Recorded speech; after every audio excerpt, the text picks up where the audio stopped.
Hello and welcome.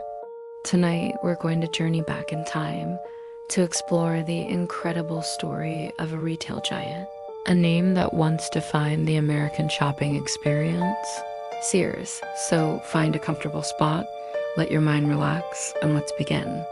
Our story starts not in a grand department store, but with a simple box of watches in a small Minnesota town in 1886. A young railroad station agent named Richard Sears found himself with an unwanted shipment of gold watches. Instead of returning them, he saw an opportunity. He sold them to other agents along the rail line, making a tidy profit. This single clever decision was the spark. The first business lesson is right there. See opportunity where others see a problem. Richard Sears didn't invent watches, but he found a new, more efficient way to sell them. Realizing the potential, he moved to Chicago and placed an ad for a watchmaker. The man who answered was Alva C. Roebuck. In 1893, Sears, Roebuck & Co.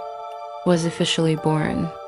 Their masterstroke wasn't a physical store, but a book, a catalog. In a time before paved roads and shopping malls, the Sears catalog was a lifeline for rural America. It was the original everything store, a window to a world of goods that were previously out of reach. From clothing and tools to furniture and even entire house kits, you could order anything from this book of dreams. This brings us to our second key business principle: understand your customer's world. Sears didn't just sell products. They sold access and convenience to a massive, underserved population. They built a relationship of trust. Their satisfaction guaranteed or your money-back policy was revolutionary. It removed the risk of buying sight unseen and established a bond with customers that would last for generations. Trust is a currency that never loses its value. As America changed, so did Sears. With the rise of the automobile, people began moving to cities and suburbs. Sears adapted brilliantly. They opened their first physical retail store in 1925. They understood that the world was shifting from mail order to Main Street. This ability to pivot is crucial for any lasting business. You can't just stick to what worked yesterday. You must anticipate what will work tomorrow. For the next several decades, Sears was unstoppable. It became the largest retailer in the United States. Its brands like Kenmore appliances and Craftsman tools were symbols of quality and durability. Walking into a Sears was a quintessential American experience. They built the Sears Tower in Chicago, the tallest building in the world at the time, a monument to their unparalleled success. They were more than a store. They were a part of the American cultural fabric. But as we drift through the later decades of the 20th century, the first signs of trouble began to appear. The retail landscape was changing once again. Discount stores like Walmart and Kmart started to emerge, offering lower prices. Specialty stores began to pop up, offering deeper selections in specific categories, like electronics or home improvement. Sears found itself stuck in the middle. They weren't the cheapest, and they weren't the most specialized. This is a dangerous place for any business, often called the middle market squeeze.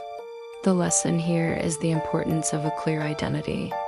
You must know who you are and what you offer that is unique. Trying to be everything to everyone can result in being nothing special to anyone.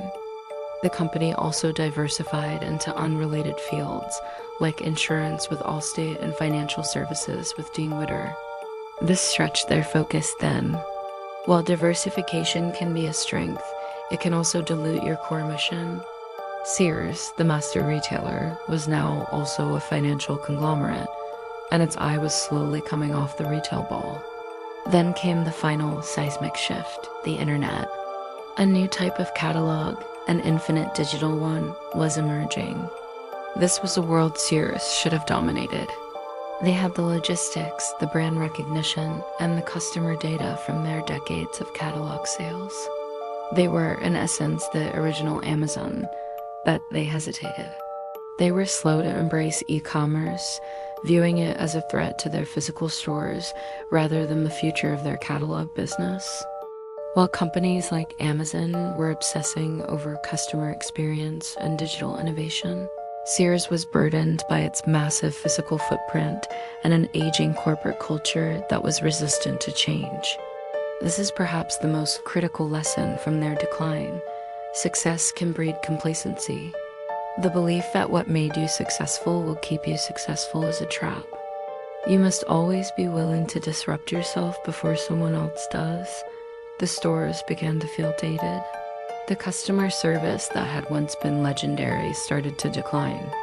Years of underinvestment in their core retail business began to show. The Book of Dreams had been replaced by a faster, more convenient digital world, and Sears had missed its moment to lead the charge. The final years were a slow, painful decline.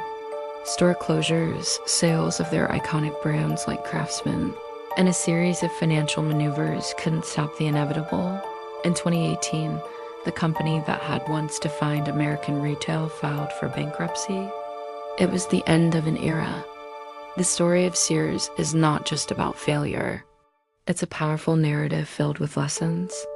It teaches us to see opportunity, to build trust, to adapt to a changing world, to maintain a clear identity, and most importantly, to never stop innovating.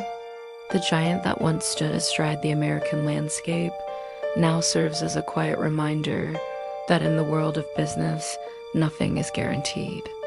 The only constant is change.